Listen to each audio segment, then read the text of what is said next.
2020 is here, a new year for music, a new decade for music. I've already seen people make some bold predictions of what's going to happen this decade. My hair is a mess. But I don't know if they're going to be, completely true, but it's kind of fun to speculate about what's going to happen and what's going to come. And that's kind of the point of these videos, where you're just anticipating albums that may come. They may not even happen. They may not even be good. The ones that are coming, you might not even like them, but it's a lot of fun. January is like notoriously famous for being the worst month for music because, a lot of artists don't really schedule albums around this time because it's not particularly very good for promotion purposes and stuff like that. It's sometimes considered like the dumping ground for artists that can't really gain much exposure, so they just drop an album here and hope that it might catch some exposure because it's a quiet month, that kind of thing. And it's also just a weak month anyway. January's the worst month, isn't it? Like, you get the amazing fun of December, everything hits you all at once, and then you start the new year with a hangover. It's like the first day of the year, you're hungover because you had all that fun on the 31st of December for the new year. It's like preparing you for like January. This is gonna be shit. It's like that How I Met Your Mother episode where Ted's going on about how nothing ever good happens after 2 a.m. or whatever. It's the same with January. Nothing ever good happens in January. But there are a few releases on the way scheduled for this month that I'm going to mention that I'm sort of looking forward to seeing what they turn out to be like. Starting with Muramasa. Definitely interested to see what happens with the Muramasa album because that collaboration, well, two of the collaborations with Slow Tie were great. And to be honest, I thought Muramasa's last album was alright. I thought there was some good tracks on it. And he has a good ear for some cool production ideas and can bring out really interesting elements of the artists that he's working with, and there's going to be some more collaborations on here too, so I'm definitely interested to see what it ends up sounding like as a whole project. Algiers are on the way pretty soon too. Algiers have been off for a few years now. I'm definitely interested to see what they do next. The single they dropped in 2019 was kind of strange and odd, but it was definitely interesting and definitely a completely different style to what they've been doing already. And they do have some amazing songs in their catalogue as of right now, so I don't see why they couldn't put out any more amazing songs very soon, coming very soon. I think Grimes is coming this month as well. Grimes is on the way. Don't know what to expect with Grimes. She's very quirky and strange. Her last album I thought was easily her best, but the singles leading up to this album don't sound anything like that album, so I'm definitely interested to see what she does here. I think this could potentially be a bit of a nosedive, I'm not gonna lie, but definitely looking forward to seeing what she gives us. Ali X, definitely be checking out some Ali X. She's a really good pop artist who doesn't get much attention at all. She deserves way more attention than she gets, but definitely interested in seeing if she expands on her sound or she just gives us a great pop album. I think she has a potential. I think there's a lot of potential for a great pop album coming from Ali X. I want to hear it. The lead singer of Hop Along, Frances Quinlan. This is possibly my most anticipated album that I know is definitely coming like very soon. One of my most of the year for sure too. I think if you were to ask me and said, would you want a Hop Along album or a Frances Quinlan album, I would probably say I'd want a Hop Along album because I have really grown to love their music recently, but I'm definitely eager to see how she approaches a solo album. Like, she's a great singer, she's a really great lyricist. I think this could be a great one. Tame Impala are dropping at some point. This album's like been postponed a few times. I don't really care about Tame Impala, man. Like, I really don't. This is a band that confuses me. Like, I think it's just Kevin Parker's project. I don't even know. I used to really like them when I was younger. As I've grown older, I don't get the hype at all. But I think they have a few great songs, so maybe this album can provide at least one song that I end up loving. So we'll see. Country singer Caitlin Smith's on the way with an album. She's good. That album, I think I probably underrated it. That Starfire album from a few years ago. That was some good shit, man. I think Caitlin Smith could be onto a winner with this one. Now, there's always a few artists every year where I'm not a big fan of them, but then they drop an album that completely wins me over. And I think this year, potentially, I say that very lightly because there's a chance it may not happen.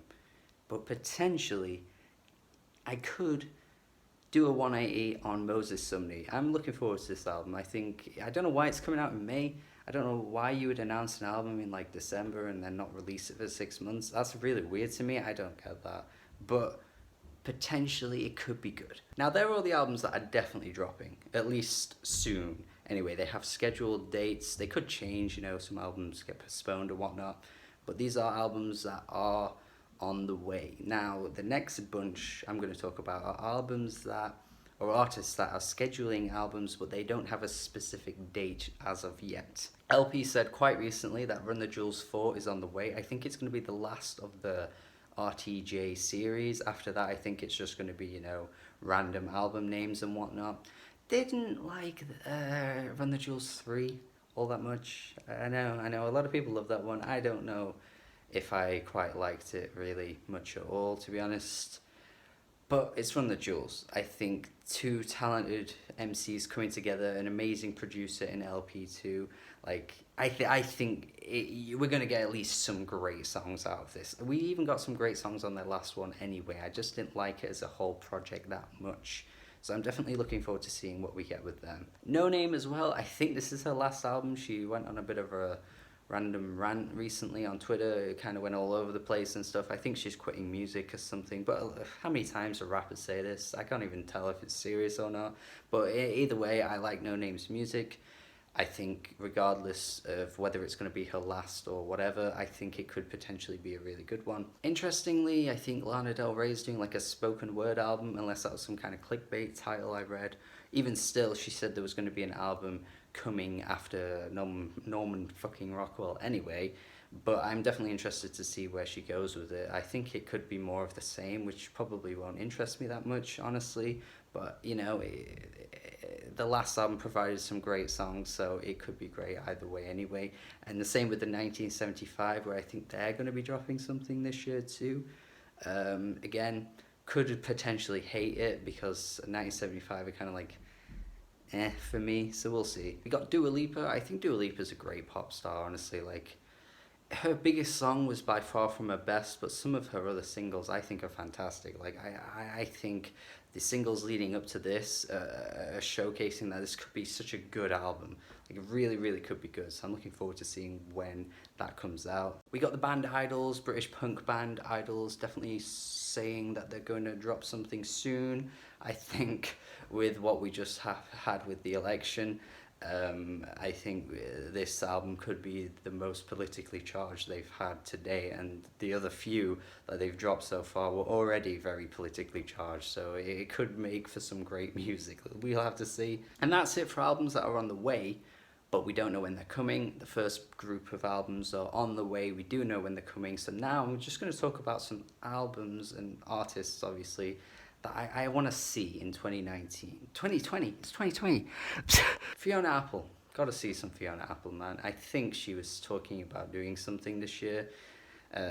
So she might, well, in fact, be releasing something this year. But even if she doesn't, I think by now maybe it could get a bit one note, because their albums are very much focused on very similar themes and topics. It's worked so far. It's made some amazing music, in my opinion. But maybe she could switch it up with the content, and we'll have to see. Playboi Carti as well, I think will probably drop something this year. There were rumors at the end of last year that he was releasing something. It never came. Similarly with Lil Uzi Vert too. I think not that big of a fan of Lil Uzi actually, but maybe could have something great. He certainly has the potential, and of course Playboi Carti has already proven himself with the last few releases, so I definitely want to see where he takes his sound next. Similarly with Future, he always drops something every year. I've warmed up to him a little recently actually. I've started to really get into Dirty Sprite 2, and a few other songs are across other projects.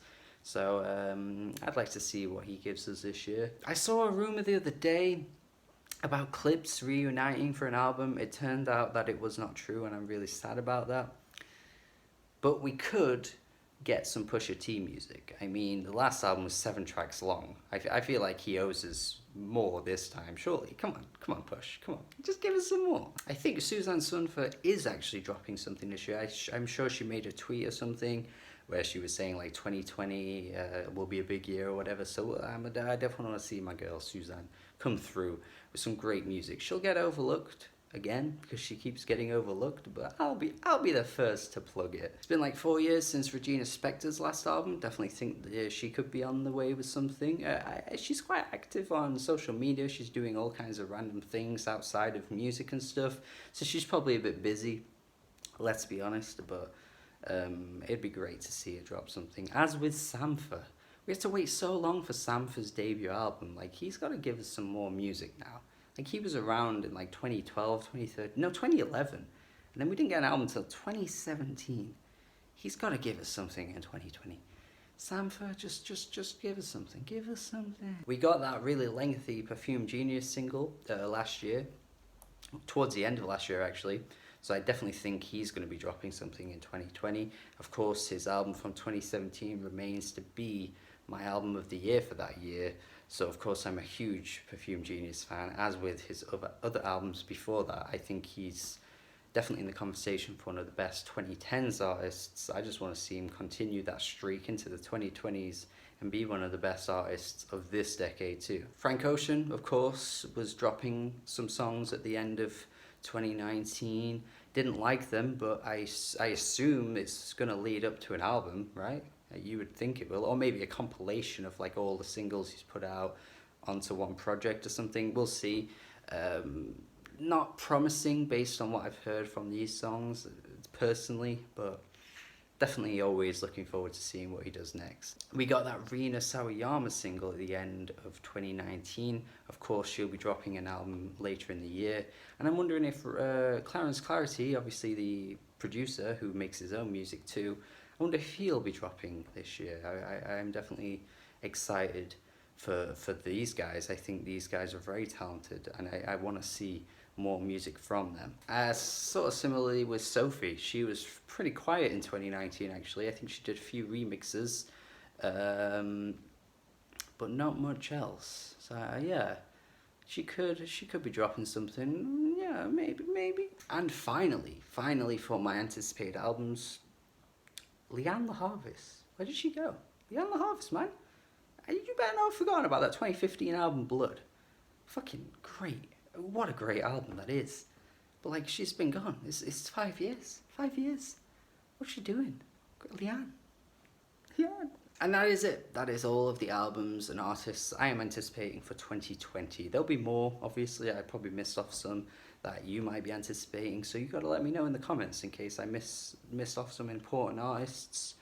And yeah, as always though with these videos, kind of tentative, you know, they're all tentative, like tenuous things, you know, they don't always stick. I anticipate some albums heavily and then they come out and I don't really like them that much. So I try my best to keep the hype down, but I'm obviously excited for another great year of music, because it will be a very good year of music. So I'm excited. Let me know in the comments what you're wanting the most. Thank you, have a good day, and goodbye.